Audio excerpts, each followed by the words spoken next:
¿Qué tal amigos? Bienvenidos a un nuevo audiolibro. El día de hoy les traigo algo del maestro del terror, Stephen King. Montado en la bala es el tema de hoy. Esta historia nunca se la he contado a nadie, ni tenía previsto hacerlo. Y no exactamente por miedo a no ser creído, sino por vergüenza. Y porque era mía. Siempre he tenido la sensación de que contarla equivaldría a rebajarnos los dos, yo y la historia, volviéndola más pequeña, más anecdótica, como esos cuentos de fantasmas que se explican en los campamentos antes de apagar la luz. Creo que también tenía miedo de que si la contaba, si la escuchaba con mis propios oídos, podría empezar a no creérmela, pero desde la muerte de mi madre no duermo bien. Solo descanso a ratos cuando se me cierran los ojos, aunque me despierto enseguida temblando. Va bien dejar encendida la lámpara de la mesita de noche, pero menos de lo que cabría esperar. De noche hay tantas sombras. ¿Os habéis fijado? Muchas, hasta con luz. Piensas que las largas podrían ser de cualquier cosa. Cualquier cosa. Cuando llamó la señora McCordy por lo de mamá, yo cursaba tercero en la Universidad de Maine. Mi padre había muerto siendo yo muy pequeño, demasiado para acordarme, y dada mi condición de hijo único, solo éramos dos contra el mundo, Alan y Jim Parker. La señora McCordy, que vivía al lado, llamó al piso que compartíamos yo y otros 3 estudiantes. Había encontrado el número en la placa magnética que tenía mamá en la puerta de la nevera. «Ha tenido un derrame», dijo con su acento del norte, arrastrando las palabras. Estaba en el restaurante. Pero no salgas corriendo como si se te cayera el mundo encima, ¿eh? ¿Qué dice el médico que no es tan grave? Está despierta y habla. Ya. ¿Pero dice algo que tenga sentido? Pregunté. Procuraba mantener un tono tranquilo, hasta irónico, pero el corazón me latía deprisa y de repente parecía que hiciera demasiado calor en el salón. Me había quedado solo en el piso, era miércoles, y mis compañeros tenían clase todo el día. Sí, lo primero que me ha dicho es que te llamase pero sin asustarte. No me dirás que eso no tiene sentido, ¿verdad? Sí, claro, pero estaba asustado. ¿Qué remedio? ¿Cómo vas a reaccionar si te llaman para decirte que se han llevado a tu madre del trabajo en ambulancia? Ha dicho que te quedes en la universidad hasta el fin de semana, y que entonces vayas, pero no si tienes que estudiar mucho. Sí, seguro que voy a quedarme aquí, pensé, en este piso hecho caldo y con tufo a cerveza teniendo a mi madre a casi 200 kilómetros en un hospital y puede que hasta muriéndose. Tu mamá aún es joven, dijo la señora McCordy. Lo que pasa es que en los últimos años ha engordado una barbaridad y ahora es hipertensa, encima fuma, tendrá que dejarlo. Dudé que lo hiciera con o sin derrame. Y tenía razón. Sin sus pitillos, mi madre no podía vivir. Agradecí la llamada a la señora McCordy. Es lo primero que he hecho al llegar a casa, dijo. ¿Y qué, Alan? ¿Cuándo piensas ir? ¿El sábado? Lo preguntó con cierta malicia, como si lo dudara. Al mirar por la ventana, vi una tarde de otoño perfecta, el típico cielo azul de Nueva Inglaterra, y debajo los árboles perdiendo las hojas amarillas en Mill Street. Después, consulté mi reloj, las 3:20. Había cogido el teléfono por los pelos, porque ya salía para asistir al seminario de filosofía de las 4. ¿Cómo que el sábado? Dije. Llegaré hoy por la noche. La señora McCordy contestó con una risa seca y un poco cascada. Ya podía hablar de dejar el tabaco, ya. ¡Qué buen chico! Primero irás al hospital, ¿no? Y luego a casa. Supongo, dije. Me pareció inútil contarle que a mi tartana se le había roto la transmisión y que en el futuro inmediato no se movería de la entrada. Haría autostop hasta Lewiston y luego, si no era demasiado tarde, a nuestra casita de Harlow. Si ya era muy de noche, echaría una cabezadita en alguna sala de espera del hospital. Eso, o sentado y con la cabeza apoyada contra una máquina de Coca-Cola. Total. Comprobaré que la llave esté debajo de la carretilla roja, dijo ella. ¿Sabes dónde digo, no? Sí. Mi madre tenía una vieja carretilla roja al lado de la puerta del cobertizo trasero. En verano se llenaba de flores, no sé por qué, pero al acordarme de la carretilla, se me apareció en toda su realidad la noticia de la señora McCordy. Mi madre estaba en el hospital, y por la noche estaría oscura la casita de Harlow, donde había transcurrido mi infancia. No habría nadie para encender las luces al ponerse el sol. Aunque la señora McCurdy dijera que mamá aún era joven, para alguien de solo 21 años, 48 parecen la senectud. Ten cuidado, Alan, no corras. Por supuesto que mi velocidad dependería de quién me recogiera. Personalmente, esperaba que fuera a toda pastilla. Nada me parecía demasiado rápido para llegar al Hospital Central de Maine, aunque, bueno, no tenía sentido preocupar a la señora McCurdy. No se preocupe, gracias. De nada, dijo ella. Seguro que tu madre se recuperará, y lo que se alegrará de verte. Colgué y escribí una nota explicando lo ocurrido y dónde localizarme. A Héctor Passmore, mi compañero de piso más responsable, le indicaba que llamara a mi tutor y le pidiera que explicara la situación a mis profesores, para que no me metieran un puro por saltarme clases. Tenía 2 o 3 que se ponían como fieras. Después, puse una muda en la mochila, metí mi introducción a la filosofía, hecha polvo y con las esquinas dobladas, y salí. A la mañana siguiente, y a pesar de que sacaba buenas notas, abandonaría esa asignatura. Esa noche cambió mi manera de ver el mundo, cambió mucho, y el manual de filosofía no parecía coherente con los cambios. Digamos que entendí que debajo hay cosas y que ningún libro puede explicarlas. Opino que a veces es mejor olvidarse de que existen, si puedes. De la Universidad de Maine, que está en Orono, hasta Lewiston, en el condado de Androscoggin, hay 190 kilómetros y el camino más rápido es la I-95. La pega es que siendo autopista no es buena para hacer autostop. La policía tiene tendencia a expulsar a cualquier persona que vaya a pie. Te sacan hasta si estás parado en el acceso. Y si te pilla 2 veces el mismo poli, seguro que te multa. De manera que cogí la 68, que sale de Bangor hacia el sudoeste. Es una carretera bastante transitada y a menos que tengas pinta de psicópata, casi seguro que te recoge a alguien. Además, casi nunca te molesta la poli. Hice el primer tramo con un agente de seguros muy poco hablador que me llevó hasta Newport. Luego, me quedé plantado casi 20 minutos en el cruce de la 68 y la segunda, hasta que me recogió un hombre de cierta edad que iba a Bowdoinham. Conducía tocándose continuamente los huevos. Parecía que intentara coger algo que anduviese suelto por ahí dentro. Mi mujer siempre me decía que con mi manera de coger autopistas acabaría en la cuneta con una navaja en la espalda, dijo. Pero cada vez que veo a alguien en el arcén, me acuerdo de mi juventud. No hice yo dedo ni nada, era muy viajero. Fíjate cómo es el mundo. Ahora ya hace 4 años que está muerta, y yo aquí con el mismo Dodge de siempre. La echo de menos una barbaridad. Se manoseó la entrepierna. ¿A dónde vas? Le dije que a Lewiston y el motivo. ¡Qué horror!, dijo él. Tu madre. Lo siento mucho. Su compasión era tan fuerte y espontánea que me provocó escozor en los ojos. Pestañeé para no llorar.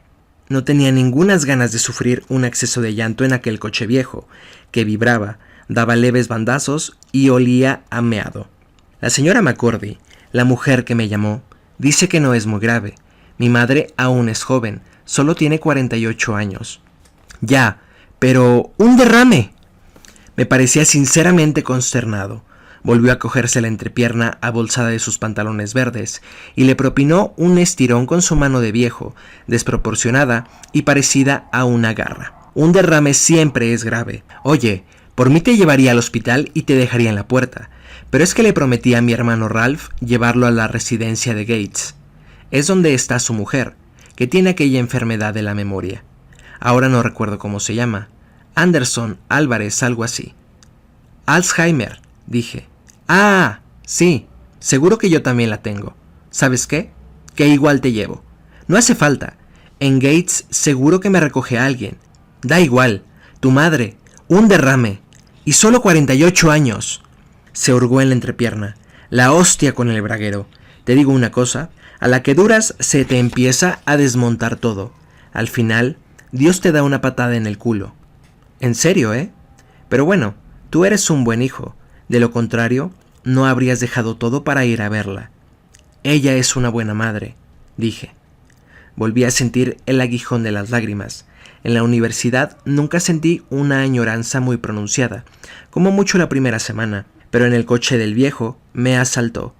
Solo éramos ella y yo, sin parientes cercanos. Me parecía inimaginable no tenerla. Según la señora McCordy, no era muy grave, un derrame, pero no muy grave. Más vale que me haya dicho la verdad, pensé, más vale. Hicimos un trecho de camino en silencio. No era el viaje rápido que había deseado. El viejo se quedaba plantado en los 70 por hora y a veces cruzaba la línea continua para darse un paseíto por el otro carril. Pero largo sí era. En el fondo, también me convenía.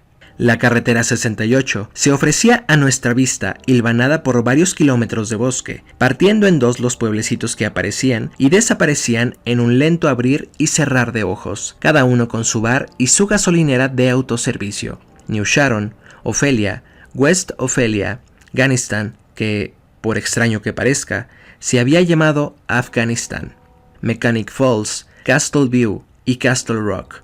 El azul del cielo fue perdiendo luminosidad a medida que el día se retiraba de él. El viejo empezó por encender las luces de estacionamiento y luego los faros. Eran las largas, pero él no parecía darse cuenta, ni siquiera cuando los coches que venían en sentido contrario lo avisaban con las suyas. Mi cuñada no se acuerda ni de su nombre, dijo. No le preguntes nada, porque no sabe decir ni mu. Culpa de la enfermedad de Anderson. Mira, de una manera como diciendo, quiero salir, aunque para eso tendría que acordarse de las palabras. ¿Entiendes lo que quiero decirte? Sí, contesté.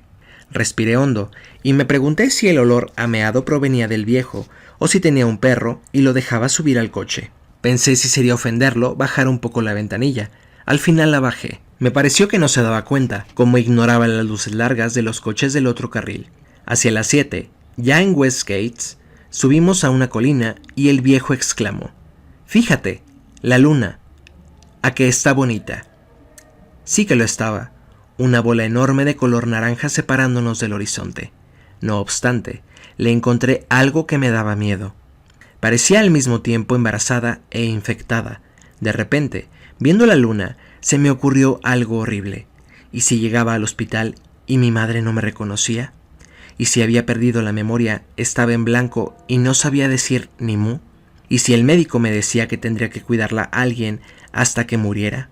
Y ese alguien, lógicamente, tendría que ser yo, porque no había más candidatos. Adiós a la facultad. ¿Qué dirían mis amigos y vecinos? «Piensa un deseo», exclamó el viejo. El entusiasmo comunicó a su voz un tono chirriante y molesto, como de trocitos de cristal metiéndose en mi oreja. Se dio un estirón tremendo en la entrepierna y sonó una especie de chasquido. A mí me parecía imposible estirarse así las partes sin arrancarse un huevo, aunque estuviera de por medio el braguero. Mi padre decía que lo que se desea con la luna llena de otoño siempre se cumple. Así pues, deseé que mi madre me reconociera al entrar en su habitación, que se le iluminaran los ojos y pronunciara mi nombre. Y al punto de haber formulado ese deseo quise retractarme, porque pensé que con aquella luz anaranjada no podía salir bien ningún deseo. «Ay», dijo el viejo, «ojalá estuviera mi mujer. Entonces le pediría perdón por todas las cosas feas que le dije». A los 20 minutos, en el aire, los últimos vestigios del día y la luna todavía baja e hinchada, llegamos a Gates Falls. En el cruce de la carretera 68 y Pleasant Street hay un semáforo amarillo. Justo antes de llegar a esa altura, el viejo dio un volantazo y la rueda delantera derecha del Dodge subió y bajó del bordillo. Me castañaron los dientes. El viejo me miró con una excitación salvaje y desafiante. En él todo era salvaje, aunque al principio no me hubiera dado cuenta. Estaba imbuido por entero de aquella sensación de cristales rotos, y todo lo que salía de su boca parecía una exclamación. «¡Te llevo yo!» «Sí, señor!» «¡Que se aguante, Ralph!» «¡A la porra!» «Dilo y vamos». Yo quería reunirme con mi madre, pero la idea de otros 30 y pico kilómetros con olor a meado y coches haciendo luces no era muy placentera. Tampoco era agradable la imagen del viejo dando tumbos por 4 carriles en Lisbon Street, pero el elemento principal era él. No soportaría 30 kilómetros más de estirones en la entrepierna y voz febril de cristales rotos. «Oiga», dije, «que no hace falta. Siga y ocúpese de su hermano. Abrí la puerta y sucedió lo que temía. El viejo alargó el brazo y me sujetó el mío con su mano nudosa de anciano, la que usaba para sobarse la entrepierna. «Solo una palabra», insistió. Su voz sonó ronca, confidencial. Sus dedos se me hincaban en la carne justo debajo de la axila. «Una palabra y te llevo hasta la puerta del hospital. En serio.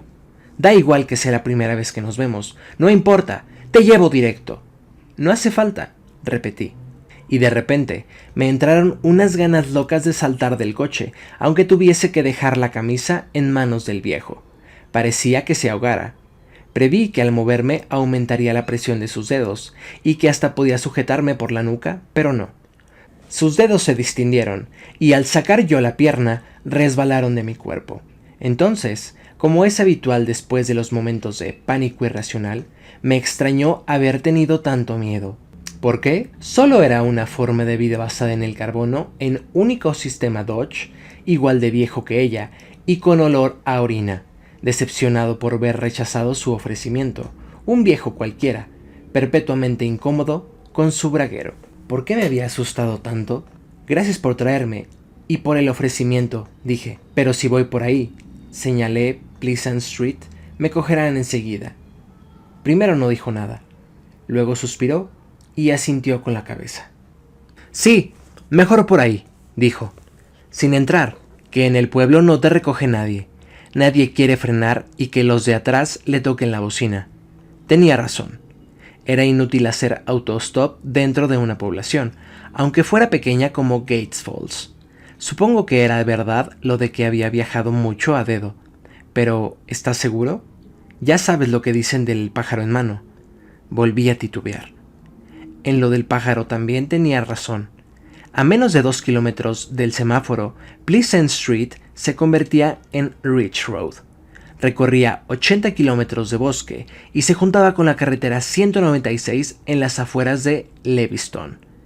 Casi era de noche, lo cual, de cara al autostop, siempre es una desventaja, porque cuando te ilumina un par de faros en una carretera rural, siempre pareces un fugitivo del reformatorio de Windham, aunque vayas peinado y con la camisa metida en los pantalones.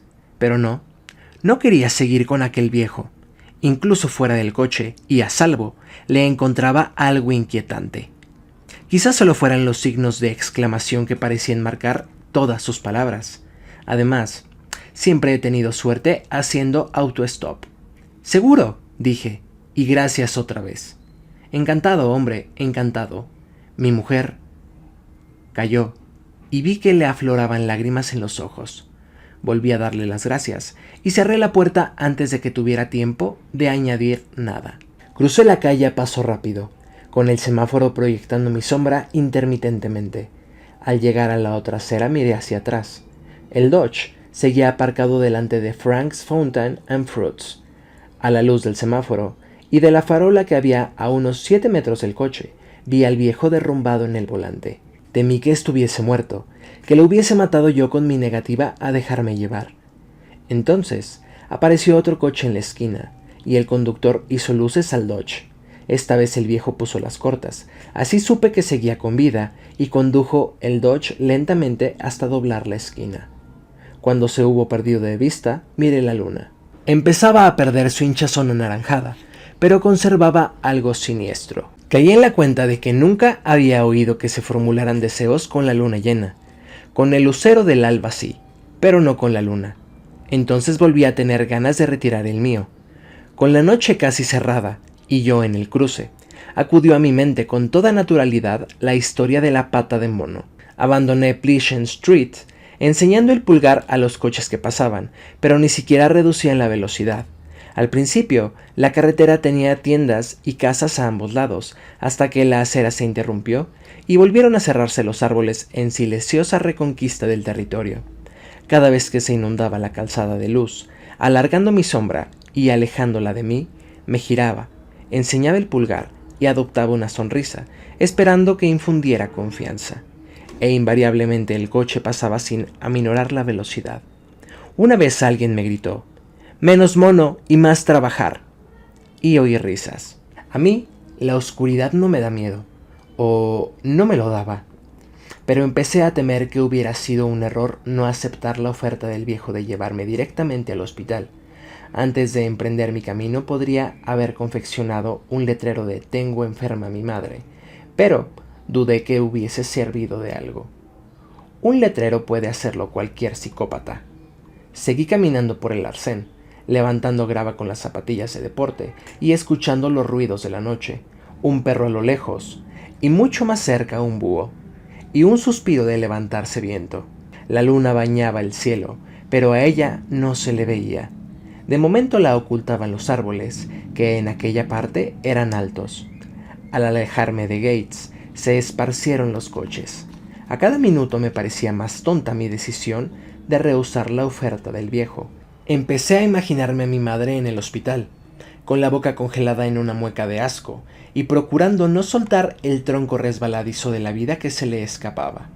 No soltarlo por mí, sin saber que no llegaría por el simple motivo de que no me había gustado la voz estridente de un anciano, ni el olor a pipí de su coche. Ascendí por una colina bastante empinada, y no volvió a iluminarme la luna. A mi derecha ya no había árboles, sino un pequeño cementerio rural. Las lápidas reflejaban la pálida luz. Una de ellas tenía al lado algo pequeño y negro que me miraba desde el suelo. Me acerqué por curiosidad y la cosa negra, al moverse, se convirtió en una marmota. Se escabulló entre la hierba alta, no sin dirigirme una breve mirada de reproche con sus ojos rojos. De repente, me sentí cansadísimo, mejor dicho, al borde del agotamiento. Hacía 5 horas desde la llamada de la señora McCurdy, y que funcionaba a base de pura adrenalina, pero se me había acabado el suministro. Eso era lo malo. Lo bueno era que había superado la inútil e histérica sensación de urgencia, al menos de momento. Había tomado una decisión. Había preferido Ridge Road a la carretera 68 y no tenía sentido reprochármelo. Se acabó lo que se daba, decía mi madre. Era lo suyo. Ir soltando pequeños aforismos zen que casi tenían sentido. No sé si éste lo tenía, pero me dio ánimos. Si llegaba al hospital y la encontraba muerta, no tenía remedio. Sin embargo, según la señora McCurdy, el médico había dicho que no era muy grave. También había dicho que mamá aún era joven, un poco gorda, de acuerdo, y para colmo fumadora habitual, pero joven. Yo, entretanto, estaba muy lejos de ahí y de repente no tenía fuerzas. Tenía los pies como metidos en cemento. El cementerio estaba rodeado por un murete de piedra con una brecha de donde salían las rodadas. Me senté en el murete con los pies en uno de los surcos. Desde ahí se veía un buen trecho de Ridge Road en ambas direcciones. Cuando viera faros viniendo del oeste, es decir, yendo hacia Lewiston, podría volver al arcén y enseñar el pulgar. Mientras tanto, me quedaría sentado con la mochila en las rodillas a la espera de que mis piernas recuperaran fuerza. La hierba desprendía una neblina baja y casi transparente que brillaba. Una brisa naciente hacía susurrar los árboles que rodeaban el cementerio por 3 lados. Detrás del cementerio se oía ruido de agua y de vez en cuando una rana. Era un lugar de extraña belleza, de efectos relajantes, como una estampa de un libro de poesía romántica. Miré a ambos lados de la carretera. Nada, ni un resplandor en el horizonte. Dejé la mochila en el suelo, me levanté y entré en el cementerio. La niebla se movía perezosamente alrededor de mis pies. Las lápidas del fondo eran viejas y había bastantes caídas. Las de delante eran mucho más nuevas. Me incliné apoyando las manos en las rodillas para examinar una que estaba rodeada de flores casi frescas. La luz de la luna facilitó la lectura del nombre: George Staub. Debajo figuraban las fechas que enmarcaban el breve periodo de vida de George Staub: 19 de enero de 1977 y 12 de octubre de 1998. Era la explicación de que las flores aún no se hubiesen marchitado. El 12 de octubre había sido anteayer, y desde 1998 solo habían pasado 2 años. Los amigos y parientes de George habían pasado a presentarle sus respetos. Debajo del nombre y la fecha había algo más. Una inscripción corta, Me agaché para leerla y retrocedí tropezando, muerto de miedo y con la súbita conciencia de estar solo en un cementerio a la luz de la luna. La inscripción anunciaba: se acabó lo que se daba. Mi madre estaba muerta. Quizá hubiera muerto en ese mismo minuto y algo me enviaba un mensaje, algo con un sentido del humor francamente de mal gusto. Seguí retrocediendo a paso lento en dirección a la carretera, atento al viento en los árboles, al agua y las ranas, e imbuido de un miedo repentino a oír algo más. Un ruido de tierra removida, de raíces rotas y de algo no del todo muerto emergiendo, intentando coger a tientas mis zapatillas. Se me enredaron los pies y caí, golpeándome el codo con una lápida y casi rozándola con la nuca. Aterricé en la hierba y vi la luna que acababa de salir de los árboles. Ahora, en vez de naranja, estaba blanca y brillaba como un hueso pulido. La caída no acentuó mi pánico, sino que me despejó la cabeza. No sabía qué había visto, pero no podía ser lo que creía.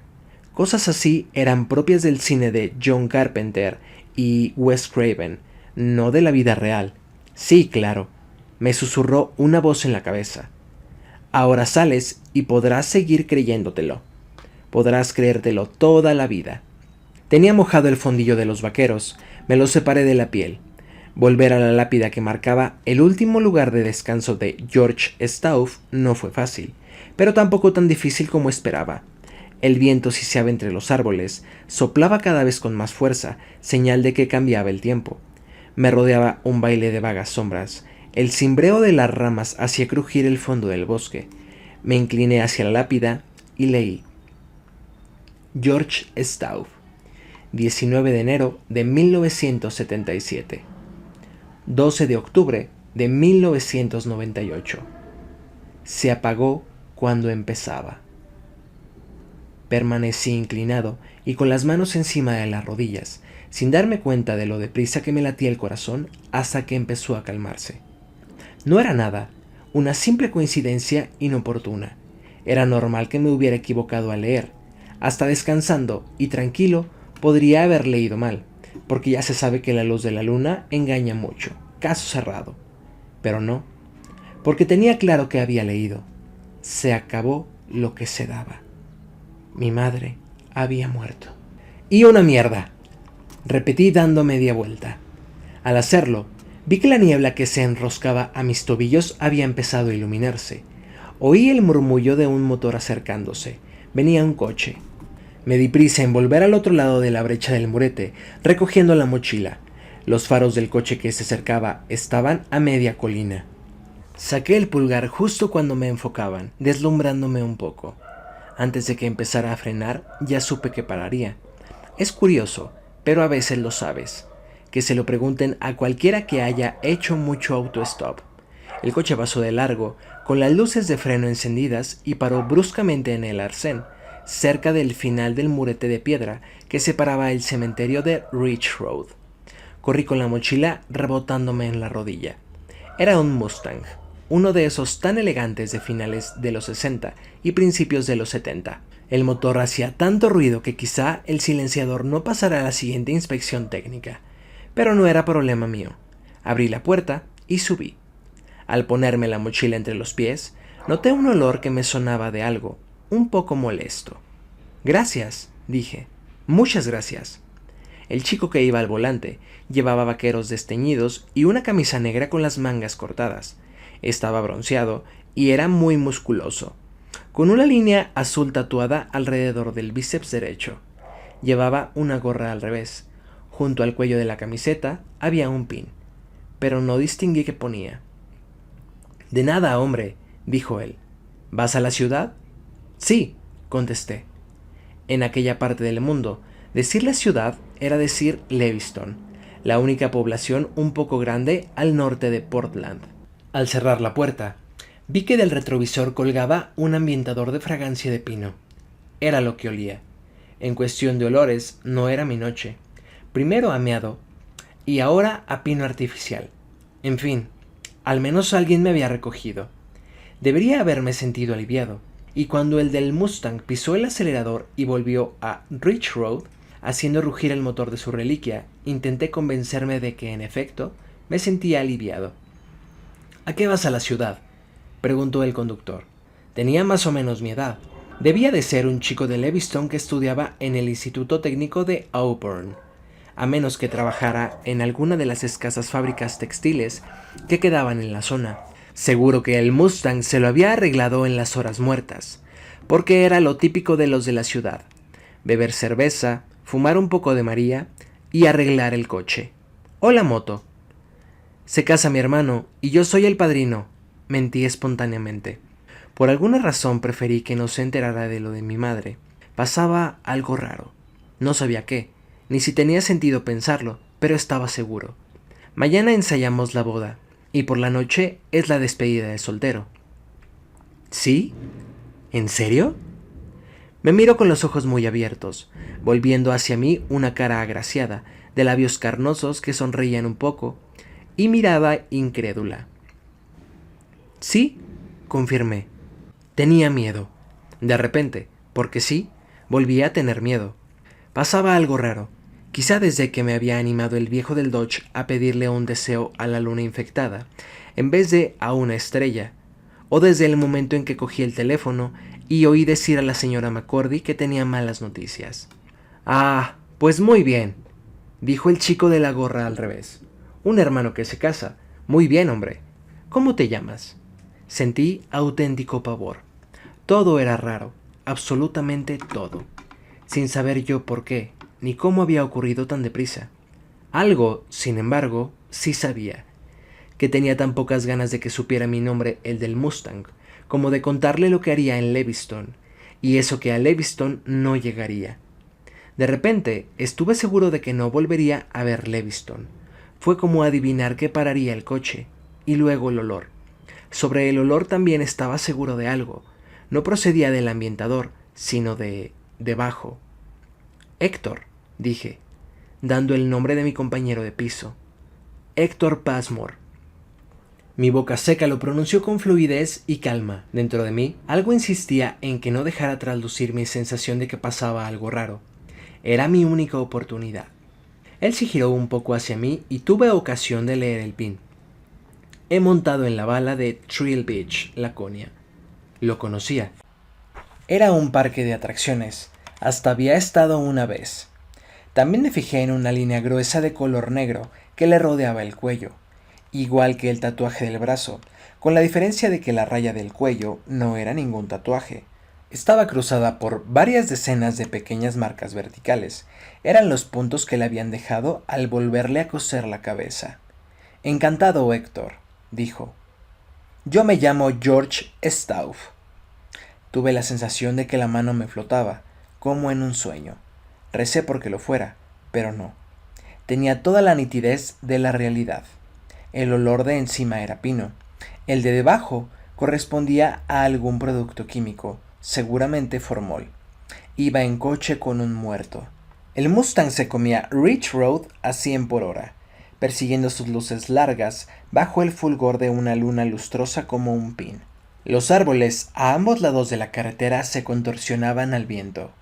George Stauff me sonrió con ojos vacíos, me soltó la mano y volvió a concentrarse en la carretera.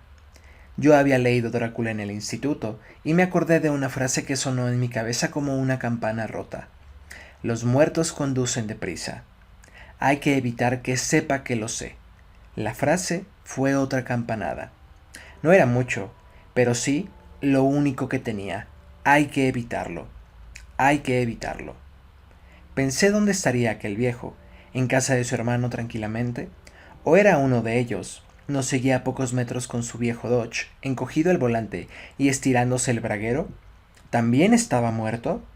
Probablemente no. Según Bram Stoker, los muertos conducen deprisa, pero el viejo no había pasado de los 70 por hora. Sentí en la garganta el hervor de una risa demente y la contuve. Si me oía reír, lo sabría. Y había que evitar que lo supiera, porque era mi única esperanza. Las bodas son lo mejor que hay, dijo él. Sí, contesté. Tendría que hacerlo todo el mundo al menos 2 veces. Mis manos estaban una encima de la otra, muy apretadas. Noté las uñas de una hincándose en los nudillos de la otra, pero era una sensación lejana, noticias de otro país. Lo esencial era evitar que él se enterara. Estábamos rodeados de bosque, y la única fuente de luz era el óseo resplandor de una luna sin corazón. No podía permitir que supiese que yo sabía que estaba muerto, porque no era un simple e inofensivo fantasma. No. Los fantasmas solo se ven, pero para recoger a alguien en la carretera hay que ser otra cosa. ¿De qué clase de ser se trataba? ¿Un zombi? ¿Un demonio? ¿Un vampiro? ¿Ninguna de las tres cosas? George Stauf rió. 2 veces. Toda mi familia, vamos. ¿Y la mía? Dije. Mi voz sonó tranquila, como la de un simple autostopista de charla con el conductor para retribuirle el favor. La verdad es que los entierros son lo mejor que hay. Las bodas, me corrigió él. A la luz del salpicadero, su cara era como de cera, como la de un cadáver antes de la sesión de maquillaje. Lo más horrible era la gorra al revés. Era una invitación a preguntarse cuánto quedaba debajo. Yo había leído que en la funeraria cierran la parte de arriba del cráneo, extraen el cerebro y rellenan el hueco con una especie de algodón con tratamiento químico, quizá para evitar que la cara se hunda. Las bodas, dije con labios insensibles y hasta me reí un poco, una risita breve y aguda. Quería decir bodas. Siempre se dice lo que se quiere decir, contestó el conductor sin perder la sonrisa. Lo mismo que pensaba Freud. Según mis lecturas de la asignatura de psicología, dudé que el del Mustang supiera mucho de Freud. Los expertos en Freud no llevan camisetas sin mangas, ni gorras al revés, pero le bastaba con lo que sabía. Yo había dicho entierro. Cielo santo, había dicho entierro. Entonces me di cuenta de que jugaba conmigo. Yo quería ocultarle que sabía que estaba muerto. Él quería ocultarme que sabía que yo sabía que estaba muerto. Por lo tanto, había que ocultarle que yo sabía que él sabía que... El mundo empezó a oscilar ante mis ojos. Enseguida se pondría a girar cada vez más deprisa y lo perdería. Cerré los ojos. En la retina se me había grabado la forma de la luna, que se volvía verde. ¿Te encuentras mal?, preguntó él. Su tono de preocupación era espeluznante. No, contesté abriendo los ojos. Todo había recuperado su estabilidad. El dolor que sentía en el dorso de la mano, donde se me hincaban las uñas, era intenso y real. Como el olor, no solo a ambientador de pino, ni a algo químico, también olía a tierra. ¿Seguro?, insistió él. Es que estoy un poco cansado. Llevo muchas horas de autostop, y a veces me marea un poco tanto coche. De repente tuve una inspiración. Oye, ¿sabes qué? Que mejor me bajo. Con un poco de aire fresco se me pasará el mareo. Pasará otro coche y... Sería incapaz, dijo él. ¿Dejarte ahí afuera? Ni hablar. El próximo coche podría tardar 1 hora, y no es seguro que pase. Tengo que cuidarte. ¿Cómo dice la canción? Llévame a tiempo a la iglesia. ¿No? Nada, que no te dejo bajar. Abre un poco la ventanilla. Ya sé que aquí adentro no huele precisamente a rosas. Coloqué el ambientador, pero estos trastos no funcionan. Claro que hay olores que cuestan más de quitar. Quise coger la manivela de la ventanilla y darle una vuelta para que entrase aire fresco, pero los músculos del brazo estaban inertes. No tuve más remedio que quedarme en la misma postura, con las manos juntas y clavándome las uñas. Una parte de los músculos se negaba a funcionar y otra a detenerse. ¡Qué ironía! Es como lo del nene que se compra un Cadillac casi nuevo por $750, dijo él. ¿Lo sabes, no? Sí, dije con los labios entumecidos. No conocía el chiste, pero tenía clarísimo de que aquel individuo no quería escuchar ningún chiste. Es muy conocido. La carretera adelante daba saltos como en las viejas películas en blanco y negro. Joder, si es conocido. Resulta que buscaba un coche y ve un Cadillac casi nuevo en un jardín. Te digo que ya... Y en la ventanilla hay un letrero que pone en venta, de particular a particular. Llevaba un cigarrillo encajado en la oreja. Lo cogió y con el movimiento se levantó un poco la camiseta. Vi otra raya negra con marcas. Luego se inclinó hacia el tablero de mandos para apretar el encendedor y la camiseta volvió a su sitio. Sabe que no tiene para un Cadillac, que no le llega ni de lejos, pero tiene curiosidad, ¿vale? Total, que va a ver al de la casa y le dice: ¿cuánto cuesta un coche así? Entonces va el dueño, cierra la manguera que tiene en la mano, porque está lavando el coche, ¿vale? Y dice: mira, chaval, hoy es tu día de suerte. $750 y te lo llevas. El encendedor saltó. Staub lo extrajo y presionó la espiral contra la punta del cigarrillo. Luego dio una calada y vi que le salían hilillos de humo entre los puntos que cerraban la incisión del cuello. El nene mira por la ventanilla y ve que el cuenta kilómetros solo marca 17,000. Entonces le dice al de la manguera: muy gracioso. Como una mosquitera en un submarino. El dueño contesta: oye, que no es broma, saca el dinero y te lo quedas. Coño, si quieres hasta te acepto un cheque, porque te veo cara de honrado. Mire por la ventanilla. La verdad es que conocí el chiste de haberlo oído años antes, seguramente en el instituto. En la versión que me habían contado el coche era un Thunderbird, pero el resto era igual. El chico dice: que solo tenga 17 años no quiere decir que sea idiota. Un coche así no lo vende nadie por 750 billetes, y menos con tan poco kilometraje. Entonces el dueño le dice que lo hace porque el coche huele mal, y el olor no se puede quitar. Lo ha intentado de todas las maneras, en vano. Resulta que estaba de viaje de negocios, y estuvo fuera muchos días, al menos un par de semanas, dijo el conductor. Sonreía como cuando cuentas un chiste para partirte de risa, y que al volver encontró el coche en el garaje con su mujer dentro. Llevaba muerta casi tanto tiempo como el de viaje. No supo si se había suicidado o le había dado un infarto, pero estaba toda hinchada y el coche apestaba. Por eso tenía tantas ganas de venderlo. Se rió. ¡Qué puntazo! ¿No? ¿Y él no había llamado a casa? Era mi boca hablando sola. Mi cerebro estaba paralizado. Se marcha 2 semanas de viaje de negocios y no llama ni una vez para ver cómo está su mujer. La cuestión no es esa. La cuestión es que es una ganga. ¿Quién se resistiría? A las malas siempre se puede conducir con la ventanilla abierta, ¿no? Además es una historia, ficción. Las he recordado por la peste que hay en este coche, que es un hecho real. Silencio. Y pensé: ahora espera que yo diga algo que corte con esto. Ganas tenía, pero... ¿y luego? ¿Qué haría él? Se frotó con el pulgar el pin de la camiseta, donde ponía: yo he montado en la bala de Trill Beach, Laconia. Tenía las uñas sucias de tierra.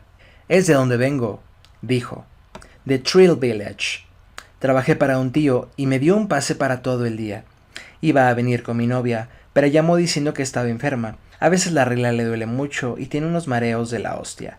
Lástima, pero es lo que pienso siempre. ¿Qué alternativa hay? ¿Que no le venga la regla?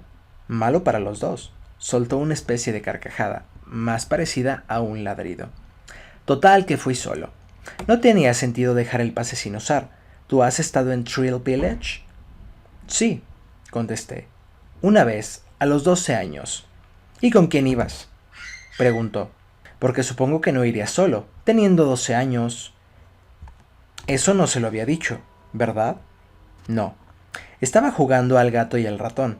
Tuve la idea de abrir la puerta, lanzarme a la oscuridad y protegerme la cabeza con los brazos, pero sabía que él me retendría. Además no podía levantar los brazos, como máximo podía seguir presionando las manos. No, dije. Fui con mi padre. Me llevó él. ¿Subiste a la bala? ¡Qué cabrona! Yo 4 veces, joder, te quedas cabeza abajo. Me miró y profirió otra risa inexpresiva y perrona. En los ojos se le reflejaba la luz de la luna, convirtiéndolos en círculos blancos, ojos de estatua. Y comprendí que estaba algo más que muerto. Estaba loco. ¿Subiste o no, Alan? Pensé decirle que se equivocaba de nombre, que me llamaba Héctor, pero ¿de qué servía? Ya se acercaba el final. Sí, susurré. Fuera estaba todo negro menos la luna. Pasaban los árboles contorsionándose como si bailaran. Debajo de nosotros se deslizaba la carretera a gran velocidad. El indicador de velocidad marcaba 130. Ya estábamos montados en la bala. Los muertos conducen deprisa. Sí, la bala. Sí que subimos. Mentira, dijo él. Dio una calada al cigarrillo y volví a ver los hilillos de humo saliendo por la incisión cosida del cuello. Tú no subiste, y menos con tu padre.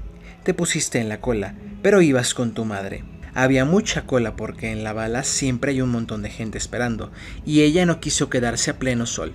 Entonces ya estaba gorda y le molestaba el calor. Tú la agobiaste todo el día. Venga a agobiarla, venga a agobiarla. Y luego fíjate qué risa.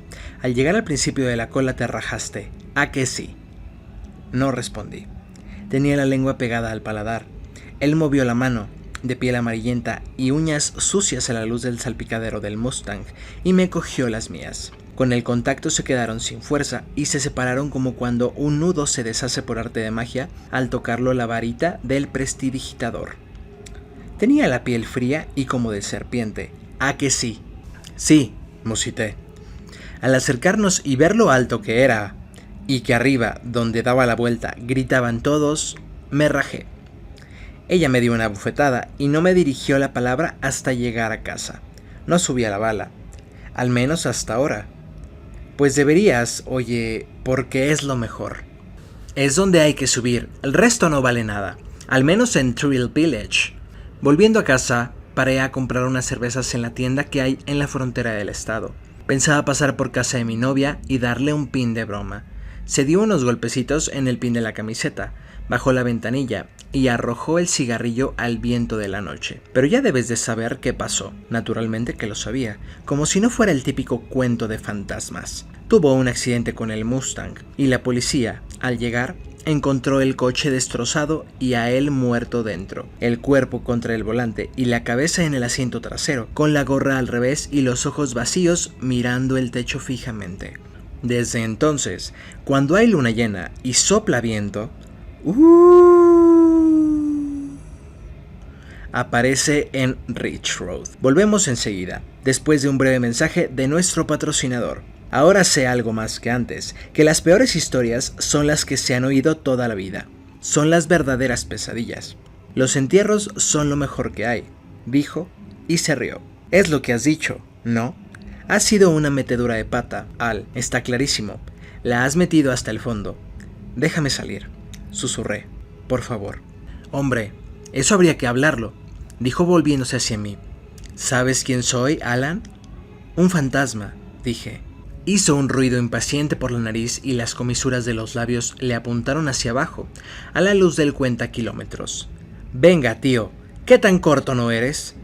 Fantasma es el puto Casper. ¿Yo floto? ¿Ves que sea transparente? Levantó una mano y la abrió y cerró ante mí. Oí el crujido seco y sin lubricar de sus tendones. Entonces intenté decir algo, no recuerdo qué, pero no tiene importancia porque no me salió nada. Soy una especie de mensajero, dijo Staub, como de Segur, pero salido de la puta tumba. ¿Te gusta? La verdad es que salimos bastante a menudo cuando se dan las circunstancias adecuadas. ¿Sabes qué pienso?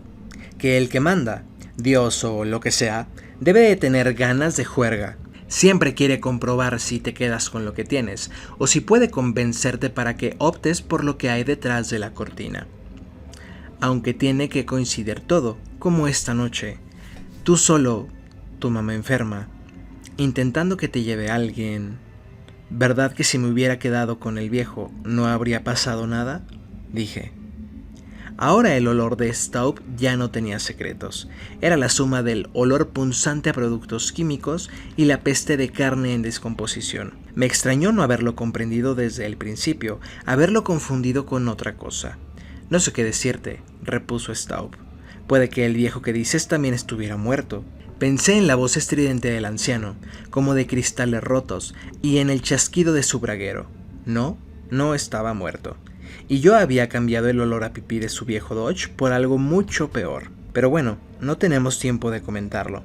Dentro de 8 kilómetros volveremos a ver casas, 3 más y estaremos en el municipio de Leviston. O sea que tienes que decidir ahora. ¿Decidir qué? Aunque creía saberlo. ¿Quién sube a la bala y quién se queda abajo? ¿Tú o tu madre?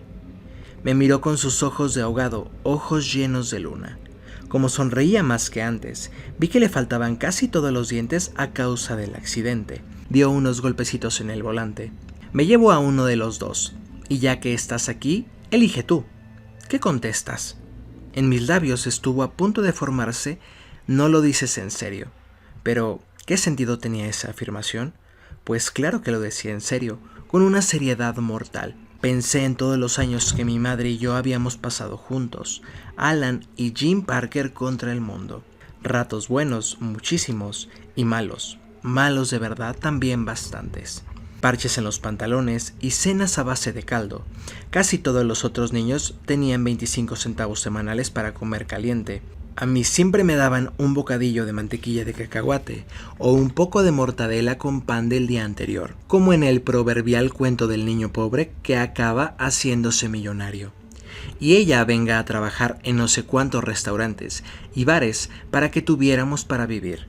Aquella vez que pidió un día libre para hablar con el de la seguridad social, ella con su mejor conjunto de chaqueta y pantalón, y él en la mecedora de la cocina trajeado, con un traje que hasta un niño de 9 años, que era los que yo tenía, veía que era mucho mejor que el de ella, con una carpeta en las rodillas y bolígrafo en mano. Ella contestando a las preguntas insultantes y violentas que le hacía el hombre, pero sin perder la sonrisa forzada, y hasta ofreciéndole más café porque dependía del informe, el que le dieran $50 más al mes, 50 miserables billetes.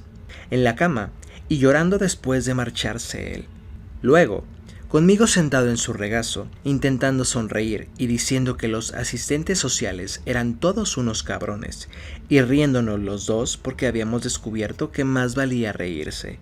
Cuando estás solo en el mundo con una madre gorda y fumadora compulsiva, la única manera de no volverte loco o de no dar puñetazos en las paredes suele ser la risa. Y no solo por eso, sino por otras razones. Porque para la gente como nosotros, los de abajo, los que pasaban corriendo por el mundo como los ratones de los dibujos animados, había veces en que reírse de los hijos de puta era la única venganza posible. Ella aceptando cualquier trabajo, haciendo horas extras, vendándose los tobillos cuando se le hinchaban, apartando las propinas en un jarrón donde ponía fondo para la universidad de Alan. ¿Sí? Jaja. Como en el proverbial cuento de niño pobre que acaba haciéndose millonario, y repitiéndome 1000 veces que trabajase mucho, que otros niños quizá pudieran hacer el vago en el cole, pero que yo no podía porque ni guardando propinas hasta el día del juicio final habría bastante, que no esperara ir a la facultad como no fuera tirando de becas y préstamos, y tenía que ir, no tenía más remedio que ir, porque era la única salida para mí, y para ella. Pues eso, que trabajé mucho, como una mula, porque ciego no era, veía lo gruesa que estaba, lo mucho que fumaba. Era su único placer privado, su único vicio, para el que tenga esa manera de ver las cosas. Y era consciente de que llegaría el día en que se volverían las tornas, y sería yo el que tuviera que cuidarla. Quizá me lo permitiera la formación académica y un trabajo como Dios manda. Quería ambas cosas. Las quería porque la quería a ella. Era una mujer irritable y mal hablada. El día en que hicimos cola y no quise subir a la bala no fue la única vez en que me gritó y me pegó una bofetada. Pero, a pesar de ello, la quería. En parte hasta por ello. Cuando me pegaba, la quería tanto como cuando me daba un beso. ¿Se entiende? No, yo tampoco. Pero no pasa nada. Dudo que puedan resumirse las vidas, ni explicarse las familias, y ella y yo éramos una familia, la más pequeña que hay, una familia de 2, un secreto entre 2. Si me lo hubieran preguntado, habría dicho que por ella estaba dispuesto a todo, que era exactamente lo que me estaban pidiendo. Me pedían morir por ella, morir en su lugar, aunque ella ya hubiera vivido la mitad de su vida y probablemente mucho más. Yo acababa de empezar la mía. ¿Qué, Al? ¿Qué dices?, preguntó George Staub. Se acaba el tiempo. No puedo tomar una decisión así, contesté con la voz ronca. La luna navegaba encima de la carretera veloz y brillante. No es justo pedírmelo. Ya lo sé, es lo que dicen todos. Bajó la voz. Pero tengo que advertirte una cosa. Si llegamos a las primeras casas y no has decidido nada, Tendré que llevármelos a los dos. Frunció el entrecejo, pero enseguida recuperó el buen humor, como dándose cuenta de que no era todo tan malo. Si os cojo a los dos, podríais hacer juntos el camino en el asiento de atrás y hablar del pasado. ¿El camino? ¿A dónde? No contestó. Quizá no lo supiera. Pasaban los árboles, borrosos como tinta negra. Corrían los faros y pasaba el asfalto. Yo tenía 21 años. No era virgen, pero solo me había acostado una vez con una chica, y como estaba borracho, casi no me había enterado de nada. Me apetecía ir a 1000 sitios, Los Ángeles, Tahití, hacer 1000 cosas. Mi madre tenía 48 años, eran muchos, joder. Había sido una buena madre, me había cuidado y había trabajado como una burra, pero ¿acaso su vida la había elegido yo? ¿Yo había pedido nacer? ¿Le había exigido que viviera solo para mí? Tenía 48 años, yo 21. Tenía toda la vida por delante, ¿qué se dice? De acuerdo, pero ¿era la manera de juzgarlo? ¿Cómo se tomaba una decisión así? ¿Podía tomarse? Bosque pasando a toda velocidad, la luna arriba, con un ojo luminoso y mortal. Te aconsejo que te des prisa, dijo George Staub. Se acaba el campo. Abrí la boca y quise decir algo, pero solo me salió un suspiro reseco. Esto te irá bien, dijo él, buscando algo detrás. Volvió a subírsele la camiseta y yo a entrever algo que podía haberme ahorrado perfectamente: la línea negra de puntos en la barriga. Dentro quedaban intestinos o solo relleno empapado de productos químicos. Reapareció su mano con una lata de cerveza. Debía de ser de las que había comprado en la tienda fronteriza durante su último viaje en coche. Ya me la conozco, dijo. Con la tensión se te seca la boca. Toma. Yo cogí la lata, tiré de la anilla y bebí un largo sorbo. Dejaba un sabor frío y amargo en la garganta. Desde entonces no he vuelto a beber ni una gota de cerveza. No puedo. Me cuesta hasta verla anunciada por la tele. Delante del coche, en la oscuridad, donde soplaba el viento, brilló una luz amarilla. «Deprisa, Al, que esto hay que acelerarlo. Es la primera casa encima de esta colina. Si quieres decirme algo, que sea ya». La luz desapareció y reapareció con algunas más. Eran ventanas. Detrás había gente normal haciendo cosas normales: ver la tele, dar comida al gato o pelársela en el cuarto de baño. ¿Por qué no? Nos vi en la cola de Trill Village. Vi a Jean y a Alan Parker, una mujer gorda con un vestido de tirantes y manchas oscuras de sudor en las axilas. Y al lado su hijo pequeño. Staub tenía razón, ella no quería hacer cola, pero yo me había puesto pesadísimo, también era verdad. Entonces me había dado una bofetada, sí, pero había hecho cola conmigo, juntos habíamos hecho muchas colas. Podía repasárselo todo otra vez, volver a contrastar los argumentos a favor y en contra, pero no había tiempo. «Llévatela a ella», dije, viendo correr hacia el Mustang las luces de la primera casa. Mi voz sonó ronca, brusca, estridente. «Llévate a mi madre, no a mí». Tiré al suelo la lata de cerveza y me cubrí la cara con las manos. Entonces él me tocó la camisa por delante. Se entretuvo toqueteando y, como en un fogonazo, entendí que había sido una prueba. No la había pasado y ahora Staub me arrancaría el corazón directamente del pecho, como un djinn maligno en un cuento cruel árabe. Luego apartó los dedos, como renunciando en el último momento, y su mano pasó de largo. Por un momento se me llenaron de tal modo la nariz y los pulmones de olor a muerto que estuve seguro de estarlo yo. Entonces se oyó el clic de la puerta al abrirse y entró un chorro de aire fresco que barrió la peste a cadáver. «Felices sueños, Al», me gruñó al oído antes de empujarme fuera. Salí disparado la noche de octubre, caí cerrando los ojos, levantando las manos y tensando el cuerpo contra un impacto que me rompería los huesos. Quizá grité, pero no me acuerdo bien. No se produjo ningún impacto, y después de una eternidad me di cuenta de que ya estaba en el suelo. Lo sentí debajo, entonces abrí los ojos, pero volví a cerrarlos enseguida con todas mis fuerzas. El brillo de la luna era cegador. Me produjo una punzada de dolor en todo el cerebro, sin quedarse detrás de los ojos, que es donde suele doler después de haber mirado la luz intensa, sino yendo hasta el fondo, justo encima de la nuca. Noté que tenía fríos y mojado en las piernas y el culo, pero me dio igual. Estaba en el suelo, lo demás me era indiferente. Me incorporé con los codos y volví a abrir los ojos con cautela. Creo que ya sabía dónde estaba, y bastó una simple mirada alrededor para confirmarlo. En el cementerio rural de la colina de Ridge Road. Ahora tenía la luna prácticamente a pico, con un fulgor intenso pero un tamaño mucho menor que hacía un rato. La niebla se había hecho más densa y cubría el cementerio como una manta. La atravesaban algunas lápidas como islas de piedra. Intenté levantarme y se me repitió la punzada detrás de la cabeza. Al palparme noté un bulto y algo pegajoso. Al segundo intento logré ponerme en pie y me quedé vacilando entre las lápidas, con la niebla hasta la rodilla.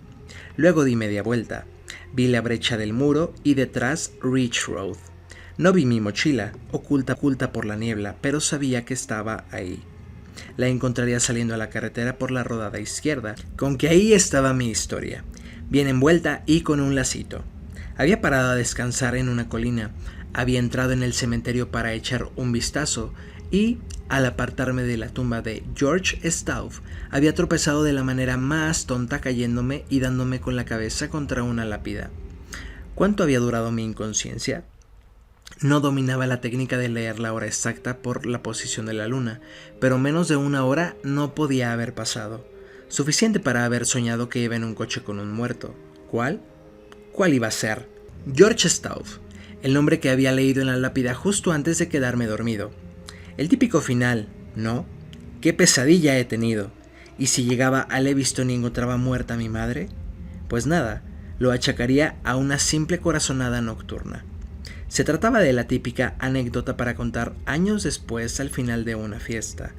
La gente asentiría pensativamente, poniéndose muy seria, y algún atontado con coderas en la americana diría que en el cielo y en la tierra hay cosas que nuestra filosofía no puede explicar. Luego nada, la parte superior de la niebla se movía a gran velocidad, como en un espejo empañado.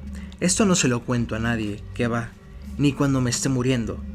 No obstante, si de algo estaba seguro, era de que había ocurrido todo tal como lo recordaba. George Stauf me había recogido en su Mustang, con la cabeza cosida al cuello y exigiéndome una elección. Y yo había elegido. Viendo llegar las luces de la primera casa, había cambiado mi vida por la de mi madre casi sin dudar. Lo comprensible del acto no atenuaba mi sensación de culpa. Suerte que nadie se enteraría. Parecía una muerte natural. ¿Qué coño? Lo sería, y yo no pensaba desmentirlo. Salí del cementerio por la rodada izquierda, y al chocar con el pie en la mochila la recogí y volví a ponérmela en la espalda. Justo entonces aparecieron unos faros al pie de la colina, como siguiendo un guión. Yo levanté el pulgar con la extraña seguridad de que era el viejo del Dodge. Sí, seguro que volvía a buscarme. Era el toque final que requería la historia para redondearse del todo. Pero no era el viejo, sino un granjero mascando tabaco en una camioneta Ford, cargada con cestas de manzanas. Alguien perfectamente normal. Ni viejo, ni muerto. ¿A dónde vas?, preguntó. Y al saberlo dijo, pues nos va bien a los dos. Menos de 40 minutos después, a las 9:20, frenó delante del hospital. Buena suerte. Espero que tu madre se recupere. Gracias, dije abriendo la puerta. Se nota que has estado nervioso, pero seguro que está bien. Una cosa, eso mejor que te lo desinfectes, señaló mis manos. Las miré y vi varios arcos profundos y morados en cada dorso. Entonces me acordé del dolor de clavarme las uñas sin poder evitarlo, y me acordé de los ojos de Staub reflejando la luna como agua luminosa. ¿Subiste a la bala?, me había preguntado. ¡Qué cabrona! Yo 4 veces. Oye, dijo el conductor de la camioneta, ¿te encuentras bien? ¿Qué? Es que tiemblas. Estoy bien, dije. Gracias otra vez. Cerré la puerta del vehículo y enfilé el camino de entrada, ancho y con una hilera de sillas de ruedas que reflejaban la luz de la luna. Me dirigí al mostrador de información recordándome que debía poner cara de sorpresa al enterarme de que mi madre había muerto. Si no me veían sorprenderme, les parecería raro. O lo atribuirían al shock, o a que no nos llevábamos bien, o tan enfrascado estaba en aquellos pensamientos, que al principio no entendí las palabras de la mujer de detrás del mostrador, y tuve que pedirle que las repitiera. He dicho que está en la 487, pero aún no puedes subir. Las visitas son a partir de las 9. Pero de repente se me iba la cabeza y me cogí al borde del mostrador. El vestíbulo tenía fluorescentes. Con una luz tan fuerte y homogénea se me veían mucho los cortes de las manos, 8 arquitos morados justo encima de los nudillos como 8 sonrisas. Tenía razón el de la camioneta, había que desinfectarlos. La mujer del mostrador me miró pacientemente. La tarjeta que llevaba la identificaba como Yvonne Ederl. ¿Pero está bien? Miro el ordenador. Aquí sale una S, que quiere decir satisfactorio. Además, la 4ª planta es para casos normales.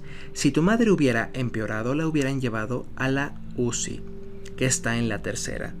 Seguro que mañana la encontrarás muy bien. Las visitas son a partir de... Es mi madre, dije. Vine en autostop de la Universidad de Maine solo para verla. ¿No puedo subir al menos unos minutos? A veces se hacen excepciones para los parientes más cercanos, dijo ella sonriéndome. Veré si puedo hacer algo.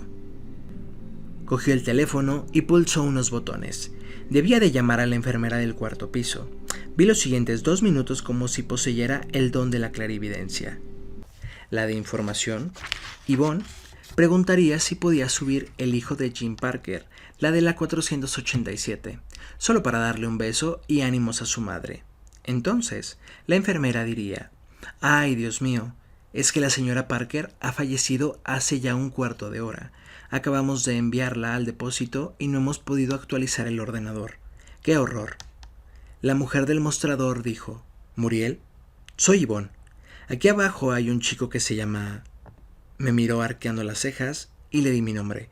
«Alan Parker. Es el hijo de Jim Parker, la de la 487. Pregunta si puede...». Se interrumpió y escuchó. Seguro que la enfermera del 4º piso le decía que Jim Parker había muerto. «Vale», dijo Yvonne. «Muy bien». Se quedó mirando al vacío. Luego sujetó el auricular con el hombro y me dijo: «Ha mandado a Anne Corrigan a ver cómo está. No tardará nada. Es interminable». Yvonne frunció el entrecejo. «¿Cómo?». «Nada», dije yo. «Es que se me ha hecho muy larga la noche y tienes miedo por tu madre. Normal. Me parece que eres muy buen hijo. Dejarlo todo y venir corriendo así». Intuí que el conocimiento de mi conversación con el joven conductor del Mustang habría cambiado drásticamente la opinión de Yvonne Ederl sobre mí, pero claro, no lo sabía. Era un secretito que compartíamos George y yo. Expuesto a la luz de los fluorescentes, aguardando el regreso de la enfermera del 4º piso, tuve la impresión de que pasaban varias horas. Yvonne tenía delante unos papeles, repasó uno con el bolígrafo poniendo marcas concisas al lado de algunos nombres, y se me ocurrió que si de veras existía un ángel de la muerte, debía de ser como aquella mujer, una funcionaria con ordenador y demasiado papeleo. Yvonne seguía sujetando el auricular entre la oreja y el hombro. El altavoz solicitó la presencia del doctor Farquhar en radiología. Doctor Farquhar repitió. Mientras tanto, en la 4ª planta, la enfermera Anne Corrigan estaría mirando a mi madre, a quien habría encontrado muerta en la cama con los ojos abiertos. Estaría aflojándose la horrorosa mueca de su boca, impresa por el derrame. Yvonne escuchó por el auricular y enderezó un poco el torso. Después dijo: «Ya. Muy bien. Tranquila». «Sí, mujer. Gracias, Muriel». Colgó y me miró solemnemente.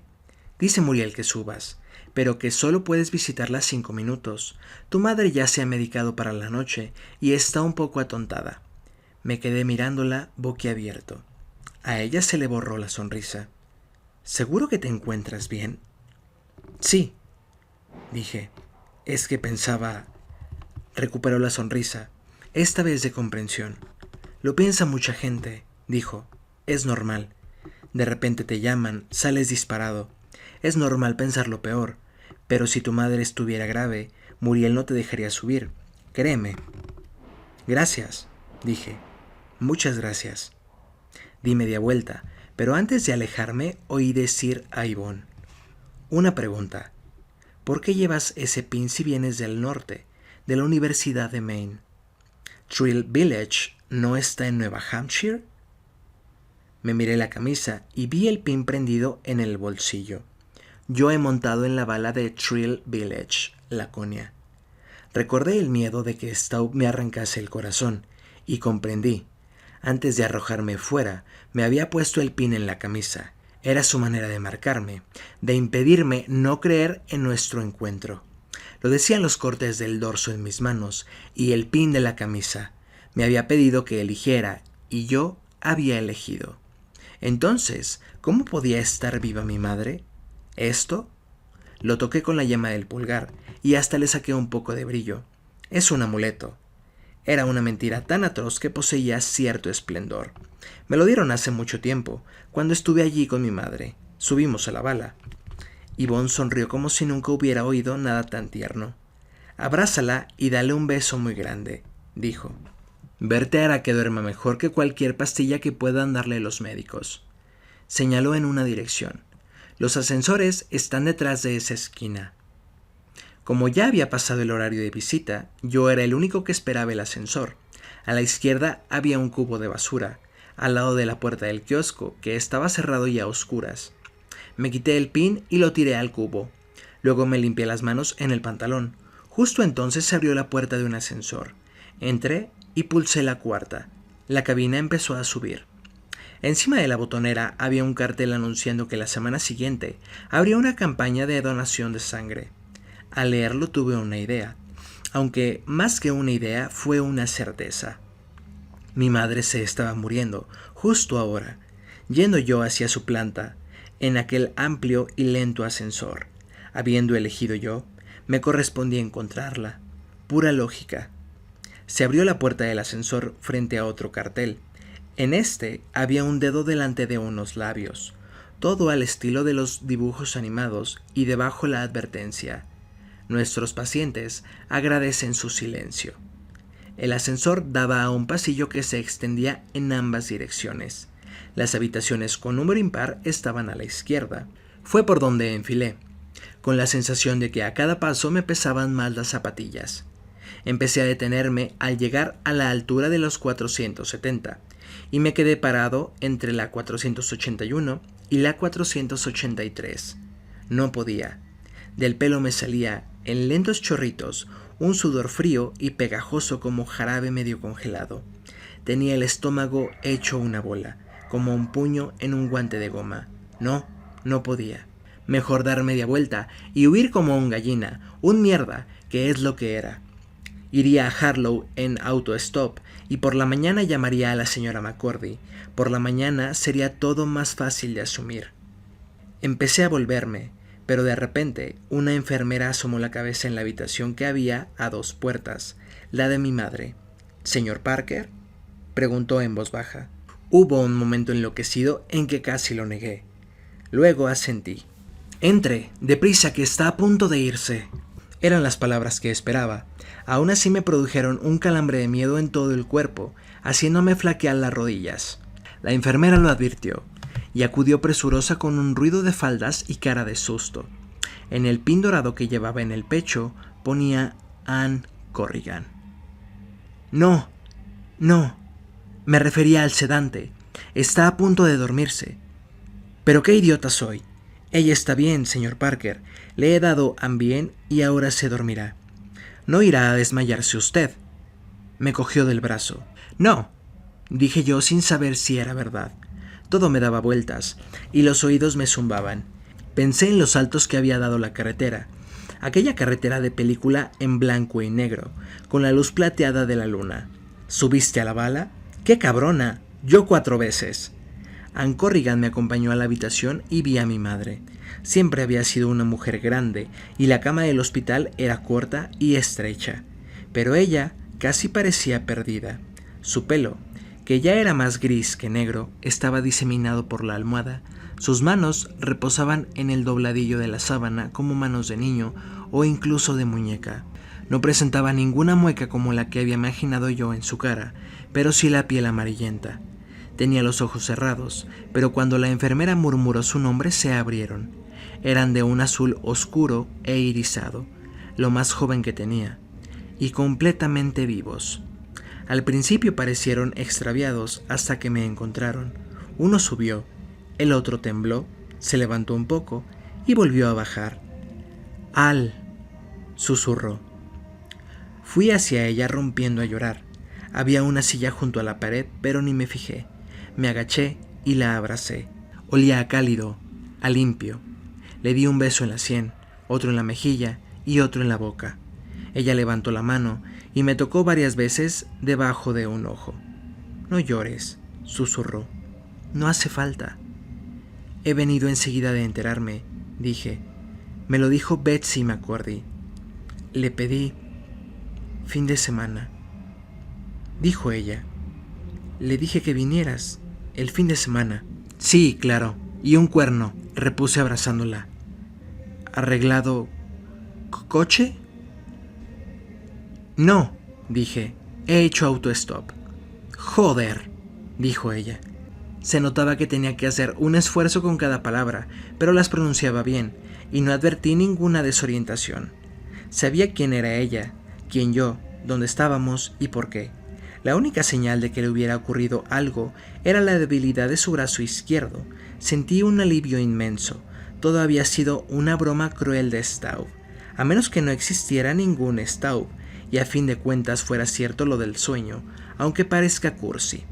Estando al lado de mi madre, delante de su cama, abrazándola y detectando reminiscencias de su perfume lambín, la idea del sueño me pareció mucho más verosímil. «Al, ¿tienes sangre en el cuello de la camisa?» Se le cerraron los ojos, pero volvieron a abrirse lentamente. Imaginé que debían de pesarle tanto los párpados como a mí las zapatillas en el pasillo. «No pasa nada, mamá. Es que me he dado un golpe en la cabeza». «Ah, bueno. Tienes que cuidarte». Volvieron a caer los párpados, y de nuevo a subir, pero más lentamente. «Convendría dejarla dormir, señor Parker», dijo la enfermera a mis espaldas. «Ha tenido un día durísimo». «Lo sé». Volví a darle un beso en la mejilla. «Me marcho, mamá, pero vendré mañana». «No hagas autostop. Peligroso». «Descuida. Le pediré a la señora McCurdy que me traiga. Tú duerme». «Sí, solo duermo», dijo ella. Estaba descargando el lavavajillas y me dio mucho dolor de cabeza. Me caí y al despertarme estaba aquí. Me miró. «Ha sido un derrame. Dice el doctor que no es muy grave». «Estás perfectamente», dije. Me incorporé y le cogí la mano. Tenía la piel fina como la seda. Era una mano de persona mayor. «He soñado que estábamos en aquel parque de atracciones, Nueva Hampshire», dijo. Yo la miré y noté que el cuerpo se me enfriaba. «¿Sí?» «Sí, haciendo cola para aquello que subía tanto. ¿Te acuerdas?» «La bala», dije. «Sí, mamá, sí que me acuerdo». «Tenías miedo». «Y te grité». «No, mamá». Su mano apretó la mía y se le marcaron las comisuras de los labios, casi hasta formar hoyuelos. Era una sombra de su típica cara de impaciencia. «Sí», dijo. «Te grité y te di una bofetada. En la nuca, ¿verdad?» «Sí, supongo. Es donde solías dármelas». «Mal hecho», dijo ella. Hacía calor y estaba cansada, pero hice mal. Quería decirte que lo siento». Volvieron a llorarme los ojos. «Tranquila, mamá, que ya ha pasado mucho tiempo. Al final no subiste», susurró ella. «Sí», dije. «Al final sí».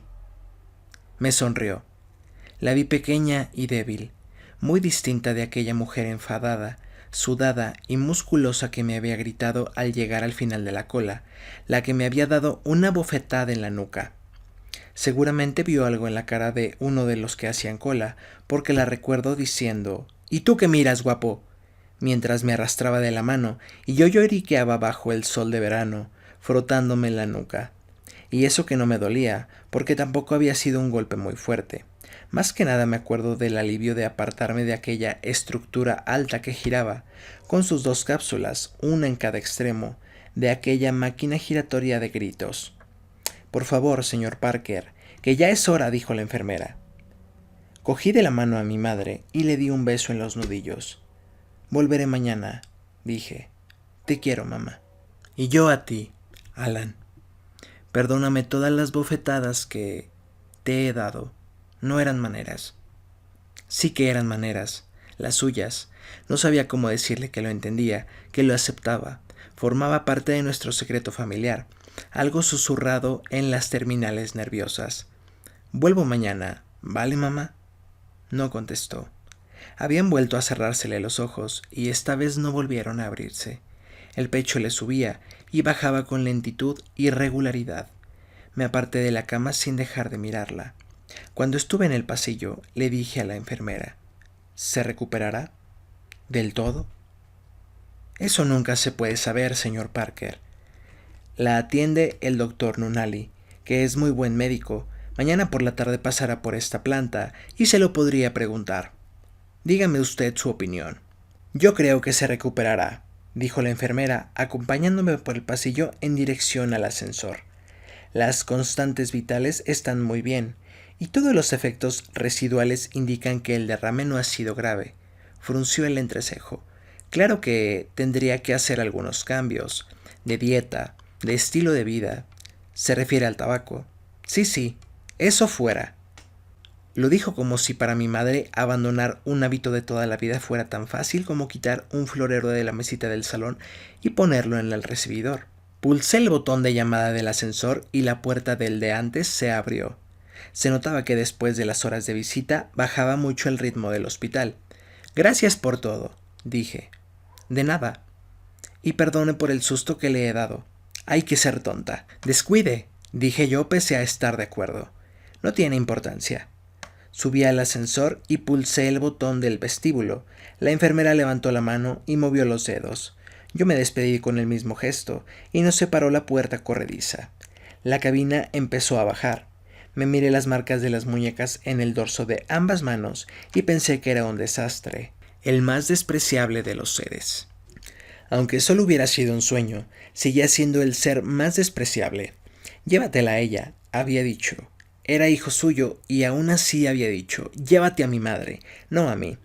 Ella me había criado, por mí se había matado a trabajar. En pleno verano había hecho cola en un parque de atracciones de 3 al cuarto de New Hampshire y al final yo casi no había dudado. Llévatela a ella, no a mí. Gallina, gallina, gallina de mierda.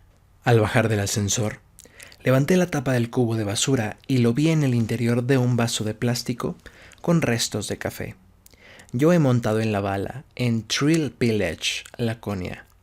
Rescaté el pin del café que lo mojaba, lo sequé en los vaqueros y me lo metí en el bolsillo. Había sido mala idea tirarlo, ahora era mi pin, tanto si se trataba de un amuleto como si daba mala suerte. Salí del hospital saludando a Yvonne sin detenerme. Fuera, la luna cabalgaba en el tejado de la noche, irradiando su extraña luz etérea sobre el mundo. Nunca me había sentido tan cansado ni con tan pocos ánimos. Deseé poder elegir por segunda vez. Me habría decidido por la otra opción. ¡Qué extraño! Creo que habría sido menos duro encontrarla muerta, que es lo que esperaba. ¿No era el típico final de aquella clase de cuentos? En el pueblo no te recoge nadie, había dicho el viejo del braguero, y con más razón que un santo. Atravesé todo Lewiston a pie, 3 docenas de manzanas por Lisbon Street y 9 por Canal Street, inventariando todos los bares con jukebox, emitiendo viejas canciones de Foreigner, Led Zeppelin y AC/DC. Y ni una vez saqué el pulgar. No habría servido de nada. Llegué al puente de Moot a las 11 pasadas. Cuando estuve en el lado de Harlow, le enseñé el dedo al primer coche que pasó. 2 horas después, sacaba la llave de debajo de la carretilla roja, al lado de la puerta del cobertizo, y a los 10 minutos estaba en la cama. Justo antes de dormirme, pensé que era esa la primera vez que dormía solo en casa. Me despertó el teléfono a las 12:15. Temí que fuese el hospital para decirme que mi madre había fallecido hacía unos minutos por culpa de un empeoramiento repentino. Lo sentimos, señor Parker, pero no. Solo era la señora McCordy, que quería cerciorarse de que había llegado bien a casa e informarse en detalle acerca de mi visita nocturna al hospital. Me hizo repetírselo 3 veces, y al término de la tercera, empecé a sentirme como en un interrogatorio por asesinato. También llamaba para preguntarme si quería ir con ella en coche al hospital. Le dije que encantado. Al colgar, crucé la habitación en dirección a la puerta. Había un espejo de cuerpo entero, y en él vi a un joven alto y sin afeitar, con un poco de tripa y unos calzoncillos anchos por toda indumentaria. «Hay que recuperarse, chaval», le dije a mi reflejo. «No puedes pasarte toda la vida pensando que cada vez que suena el teléfono es para decirte que se ha muerto tu madre. De hecho, no habría sido así. El tiempo, como siempre, iría borrando el recuerdo». Aún así era sorprendente la realidad e inmediatez que conservaba la noche pasada, nítida en todos sus ángulos. Seguía viendo el rostro agraciado de Straub bajo su gorra al revés, el cigarrillo detrás de la oreja, y, a cada calada, los hilillos de humo escapándose por la incisión del cuello.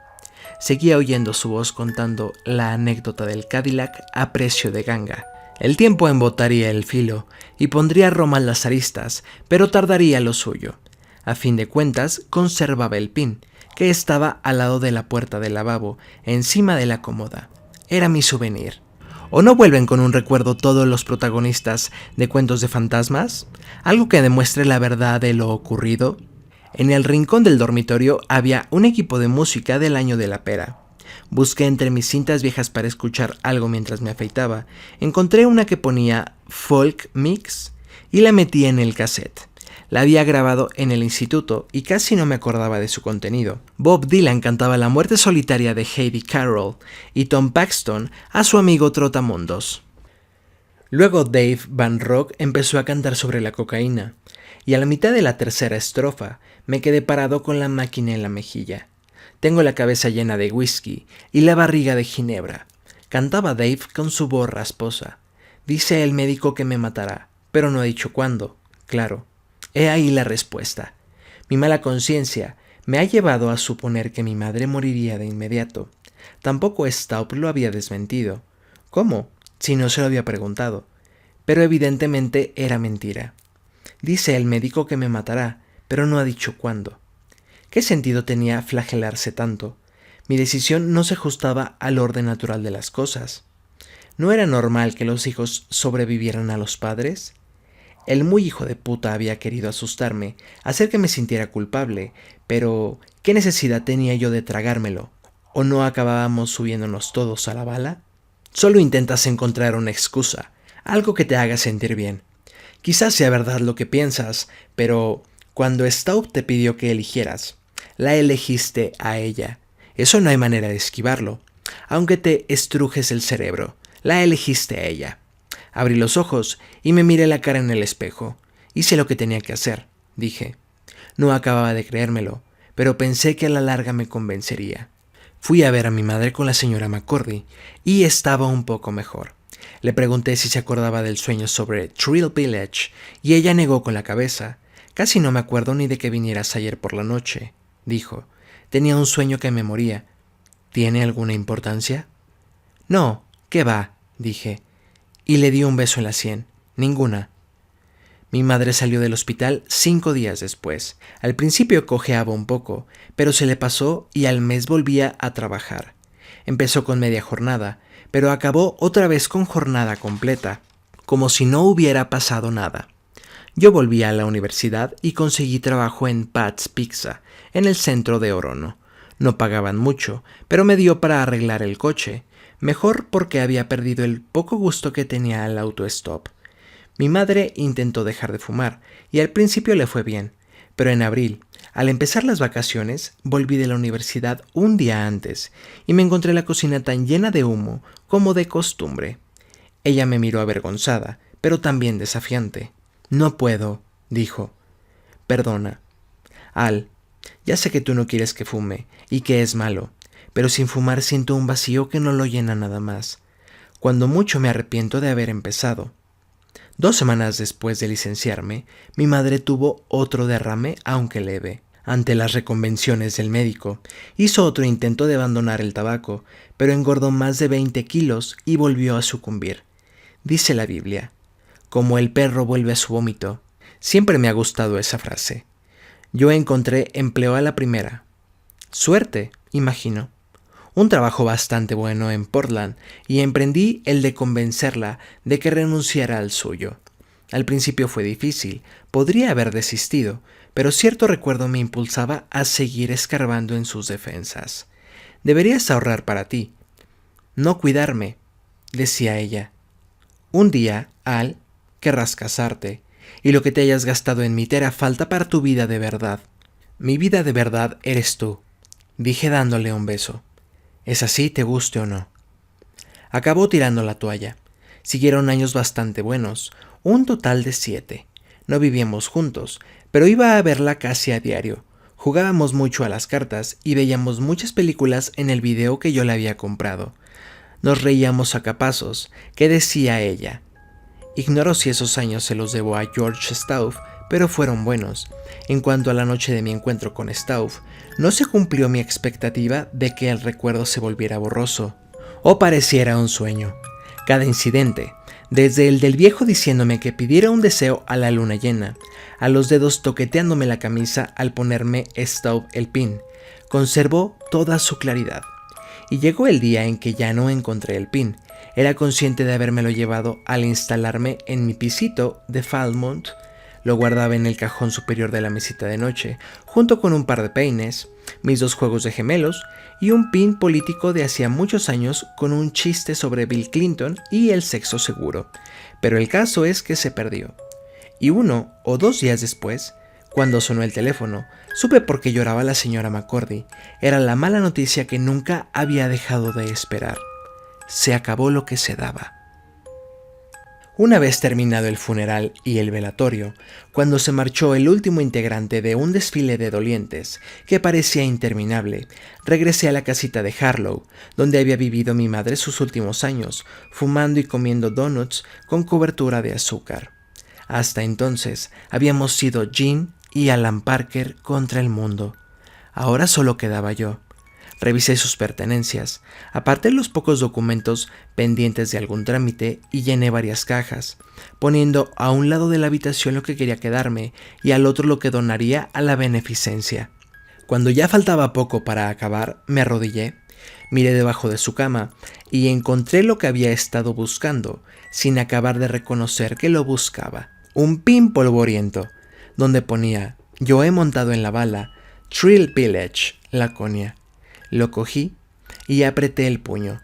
La aguja se me clavó en la carne, pero apreté más y me regodé amargamente en el dolor. Cuando volví a separar los dedos, los ojos se me habían llenado de lágrimas y se habían duplicado las palabras del pin, en una superposición de líneas borrosas. Era como mirar una película en 3 dimensiones sin gafas apropiadas. ¿Ya estás contento?, pregunté a la silenciosa habitación. ¿Ya basta? Como era de esperar, no hubo respuesta. No sé por qué te molestaste. ¿De qué coño servía? Nada, ninguna respuesta. ¿Por qué iba a verla? Todo se reduce a hacer cola debajo de la luna y formular un deseo a su luz infectada. Haces cola y los oyes gritar. Pagan para tener miedo y la bala nunca decepciona. Cuando te toca, una de dos, o subes o sales corriendo. Yo creo que el resultado acaba siendo el mismo. Debería haber algo más, pero la verdad es que no. Se acabó lo que se daba. Coge tu pin y sal. Y bueno amigos, así es como termina Montado en la bala del maestro del terror Stephen King. Siéntanse libres de comentarme allá abajo de qué otros autores o títulos les gustaría que fueran los próximos audiolibros. No se olviden de suscribirse al canal si aún no lo han hecho y de prender la campanita de notificaciones para que no se pierdan de ningún video. Hasta la próxima.